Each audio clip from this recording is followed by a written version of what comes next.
So, you guys, you know how the girls like to self-diagnose? That's their favorite thing. You know, they always need something to hide behind.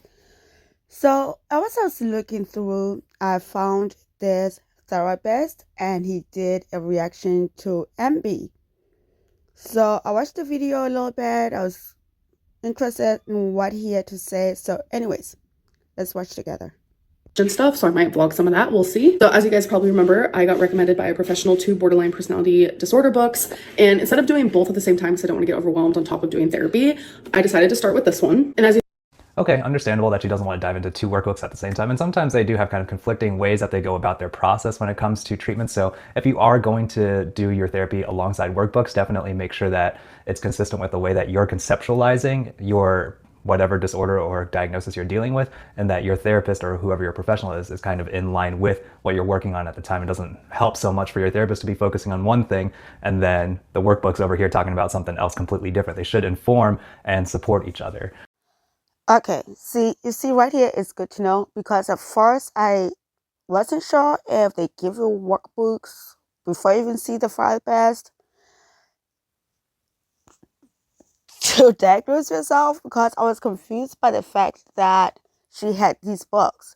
So I am glad that he's clarifying that, but also keep in mind that Amber got all these books before she actually saw a therapist, which is why I think a lot of us have an issue with this diagnosis that we feel like she's self-diagnosing and went ahead and got all these books and is doing whatever it is to change herself in a way that it aligns with the symptoms of the diagnosis that she is trying to claim that she has. I am curious why she doesn't mention what exactly the title is of her mental health professional, but I guess that's neither here or there. A lot of people don't know kind of what my title is either. I've been called doctor a lot of times, and I always make sure to correct people. Like, I did not go to school for that amount of time for that, and I have not earned that degree. You guys know I want to keep therapy sacred to myself, but I do want to share my struggles with borderline personality disorder because I struggle bad. And that is a very big part of me. And I want to be very transparent in my journey of like healing that part of me. So we're going to talk. Okay, about the language right now, I unfortunately scrolled down and read some of the comments. A lot of people are saying that she gave herself that diagnosis. She's never been officially diagnosed. And yes, that is correct. That's why a lot of us have an issue with her claiming that she has this diagnosis. I think a lot of us also have an issue with the fact that mostly she wears it as a badge of honor when it's actually a serious diagnosis. And a lot of people they put in the work. You know what I mean? For the diagnosis, they put in the work, and she sees this as a badge of honor. Like, it's bizarre. It's highly bizarre. So I'm kind of curious for those of you who are more in this community or who have followed her and watched her videos, what's the story about that? Because she's obviously seeing somebody who is treating her for borderline personality disorder, or at least that's what I gather from what she's saying. He is so sweet and so naive. He is so sweet and so naive. She got the books before she even saw a therapist, but now she claims she is in quotation marks, and we know our girl Envy. We know the girls, they lie. So yeah, they're very sweet. And so I'm kind of curious about people saying that she's not actually diagnosed with this. But we'll kind of go off of the assumption that she's been diagnosed and see where she's coming from with that. Talk about chapter 1 today. So chapter 1 is called BPD 101, and some quotes from it that I want to read are: most people misunderstand what borderline personality disorder is and how it impacts people's lives, which is very true. It's not just the lives of the person that has it, but it's also like the lives of the people around that person. Also, yeah, absolutely. In multiple relationships, that's actually one of the criteria for almost any personality disorder, is that Exactly. And the way Amber is reading that diagnosis, I mean, whatever the worksheet, she she to me it seems like she thinks it's only exclusive to this particular diagnosis. She doesn't realize that there's going to have to be a lot of appointments, therapist appointments, whatever appointments, for them to come to the actual diagnosis. She thinks she can just show up and be like, guess what, therapist, or yeah, whoever, I have borderline diagnosis, personality disorder, whatever. just stamp that and, just give me that diagnosis so I can tell these people that this is what I have. It doesn't work like that.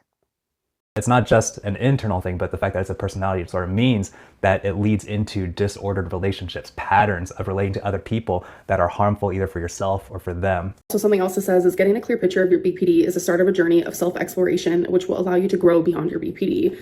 And that change is possible. It says that many individuals who meet the criteria for BPD can look back at their childhood and adolescence and see the beginning of the symptoms and patterns, which is so beyond true. Okay, I was just going through a DBT training. DBT, dialectical behavior therapy, is like the gold standard for treating borderline personality disorder. And so the trainer was talking about one way that borderline traits can develop. If someone felt ignored in their emotions or invalidated in their emotions early on, then they learn early on and they are trained basically to have very large reactions because that's the only thing that garners a response from their caregivers or from the people around them. And so that's not 100% what happens in every case, but that is a way that the trainer talked about that these kind of borderline traits can develop in some of these very intense responses to perceived little insults or slights, or even when no harm was intended, that they respond very big because they've been taught very early on that that's all people will respond to. That's the only way you'll actually get the attention that you are seeking and the care that you're seeking. I look back and realize that at the age of 16, I was struggling. So there's 9 criteria listed and an individual needs to meet at least 5 of them. And again, this guy is smart enough. He's going to see through this, but Amber is cherry picking stuff that fits her. Like this therapist said, a lot of this can fit into any diagnosis. Any freaking diagnosis are not exclusive to BPD. That's why there's more appointments. You need to see a therapist for more appointment until everything else can be eliminated to get you the proper diagnosis. To be diagnosed and qualify for the diagnosis of borderline personality disorder, I'm going to read the 9 to you, and then I'm going to tell you guys which ones that I have. So number 1 is frantic efforts to avoid real or imagined abandonment. 2, a pattern of unstable and intense interpersonal relationships characterized by alternating between extremes of idealization and devaluation. 3, identity disturbance, markedly and persistently unstable self-image or sense of self. Okay, she was taking a break there, so I'm going to pause and talk about some of what she's talking about right now. We're talking about the rapid shift between idealization and vilification of somebody. A lot of clinicians that I've worked with have talked about when they realized later on that they were working with somebody who was struggling with borderline personality disorder, that at first they seem very personable, very eager to please. And so that comes with some of the instability of identity too, that they try to fit and mold themselves into whatever they think the other person wants. And then later on, there might be some kind of perceived insult or some way that you've wronged them, and then you've become their worst enemy. So it's a vacillation between those extremes, that push and pull, that is very characteristic of borderline personality disorder. And then when you talk about some of the other traits and symptoms that go into that, it becomes a very dangerous and harmful one in relationships and for the person. Number 4 is impulsivity in at least 2 areas that are potentially self-damaging. For example, spending, sex, substance abuse, reckless driving, binge eating. Number 5 is recurrent suicidal behavior, gestures or threats, or self-mutilating behavior. Number 6 is affective instability due to a marked reactivity of mood. So for example, intense episodic dysphoria, irritability, or anxiety usually lasting a few hours and only rarely more than a few days. Number 7 is chronic feelings of emptiness. Number 8 is inappropriate, intense anger or difficulty controlling anger. For example, frequent displays of temper, constant anger, recurrent physical fights. So the last one, which is number 9, transient stress-related paranoid ideation or severe dissociative symptoms. And out of the 9, I have all 9. Jesus, of course she has all 9. Of course she has all 9. Cherry picking through that book to make sure. No. But yeah, anyways, of course she has all 9. She has all 9 of them, of course. But there is one that I even questioned marking off because it's so low, on the totem pole. So next part of this chapter was talking about how BPD is a spectrum. It says, okay, so I gotta pause it. That really caught my attention when she said she meets all 9 criteria. I'm gonna pull this up real quick, what she was talking about. Now, I'm looking at a multi-dimensional definition and criteria for borderline personality disorder. The way that hers was structured was just a straight down checklist, basically. And this is where I might have some questions for her mental health professional. The impression that I'm getting is that she started seeing this person fairly recently. And so if that is the case, if she does not carry in a prior diagnosis of borderline personality disorder, then that diagnosis was made very quickly. And Finally, there it is, you guys. There it is. And no, sir, she self-diagnosed herself. And apparently one of our viewers suggested that she go pick up the books. Somebody suggested that that's what she has, and now she's going with it. It's a shield, of course. But from my recollection, no, she's never been diagnosed, properly diagnosed. No, not that I'm aware of. Part of the features of a personality disorder is that that is one of the last resort diagnoses that you're going to make, because so many of these other symptoms are characteristic of other diagnoses that are more temporary, that can be explained more contextually. And what is saying, that's what a lot of people have been telling her. Like, what you're describing, it can be any diagnosis. You actually need to go into therapy and do the work and get proper diagnosed. You cannot just go and pick out a book out of Amazon and he said, yep, this is what I have. It does not work that way. And you're talking about personality disorder is persisting across multiple environments across long periods of time, because you're talking about there's something wrong with the way that they interact with themselves and with others. And so let me skip down to C, D, and E, right? The impairments in personality functioning and the individual's personality trait expression are relatively stable across time and consistent across situations. So this is why I'd be concerned if this new person, I'm assuming they're a new mental health professional for her, diagnosed her with borderline personality disorder right off the bat. They don't have the time and the history with them to say that this personality functioning and trait expression are stable across time and consistent across situations. They just don't know them like that. And then D, the impairments in personality functioning and the individual's personality trait expression are not better understood as normative for the individual's developmental stage or sociocultural environment. And so this is important, because if you look at all of the symptoms, borderline personality, if you're talking about impulsivity, risk-taking, antagonism, disinhibition, depressivity, like we can go down the list. A lot of these things are actually fairly normative when it comes to adolescence. And so that's an important differential piece to talk about. And that's why I'd be curious if she was coming in to me as a therapist saying, hey, I have borderline personality disorder and I've been dealing with this since I was 16. I would be digging for some actual examples of what she meant by struggling with BPD at the time, because a lot of the symptoms here are going to be seen in many 16-year-olds. Unfortunately, not that it's... Before I forget, you guys, I'll be linking this video in the description so you guys can watch it for yourself for its whole entirety. And he makes some really, really good points. And I've been watching a couple of his other content. He's pretty good. He's pretty good. And he's a professional. He's a professional. It's not me calling Amberlynn a liar about her BBT diagnosis, even though I am. She hasn't seen a therapist yet, in my book. Even though now she claims that she saw the therapist twice. But hey. But yeah, I will link his channel in the description below. And if I forget, because sometimes I do forget, I don't do it on purpose, please remind me. Anyways, let's continue. We're almost done. A good thing, but that it is normative for that stage in life. And that's why we're not going to diagnose anybody with a personality disorder until they're 18 at the very earliest. And of course, the difficulty is, again, I'm taking this with a grain of salt that some people have said she's self-diagnosed, or if she's going to a professional and has gotten this diagnosis, is that when you're talking about the impoverished, poorly developed, or unstable self-image, often associated with excessive self-criticism or chronic feelings of emptiness, that is not a very reliable source to be talking about self-diagnosing a personality disorder. And so if she were presenting this to me, if I were her therapist, I would be curious and really want to maybe get some reports from other people, other significant people in her lives, if she were willing for that to happen, of course, and to really see if this has been a persistent and stable pattern of the way that she relates to others, rather than just, oh, I've experienced this once in my life, I've experienced this a couple of times. That's where it can get a little tricky when it comes to just those checklist kinds of criteria, where it's just like, oh yeah, I did this, I've experienced this, I've experienced that. But really...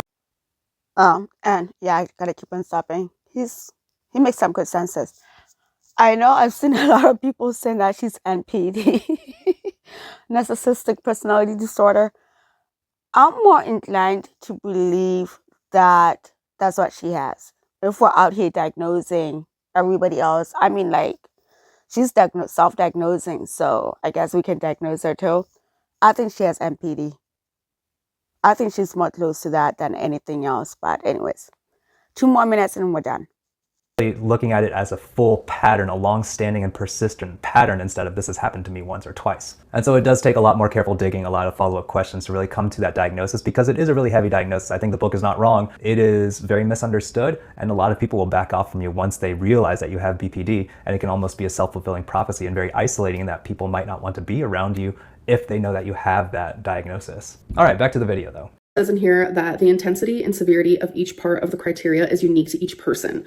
So I had to answer a ton of questions to see like where you fall on the spectrum, and I fell on extreme. You're supposed to circle, is this statement for you mild, moderate, severe, or extreme? Gave a ton of statements. So like one that I circled extreme on was frantic efforts to avoid real or imagined abandonment. There was quite a few that I circled extreme and severe on. Actually, I circled severe and extreme on every single one except for one. And then another. Okay, again, issues with self-report when it comes to borderline personality disorder. If you're talking about that one of the characteristics of BPD is emotional lability, unstable emotional experiences and frequent mood changes, emotions that are easily aroused, intense and or out of proportion to events and circumstances, intense feelings of nervousness, tenseness, or panic, often reaction to interpersonal stresses. And then you're going to ask them to fill out a subjective measure of how frantic are you when you're dealing with potential rejection.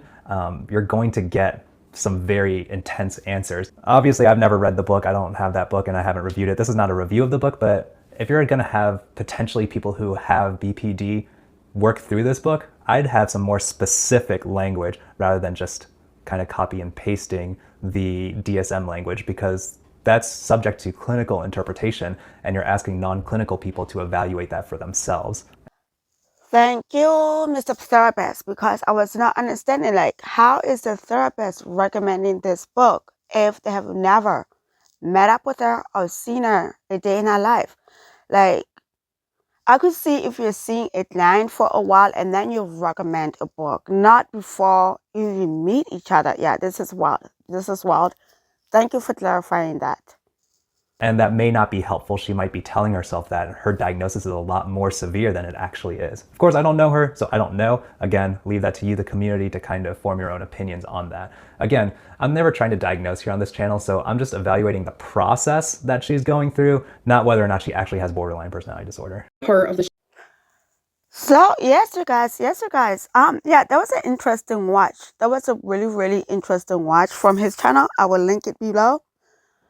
So I found that his content interesting, and I found this video really, really interesting. I thought maybe some of you guys might be interested in it, but I'm going to cut it off here. I'll link the video and you can go watch the rest of his video. I will catch you in the next one. Later. Bye-bye.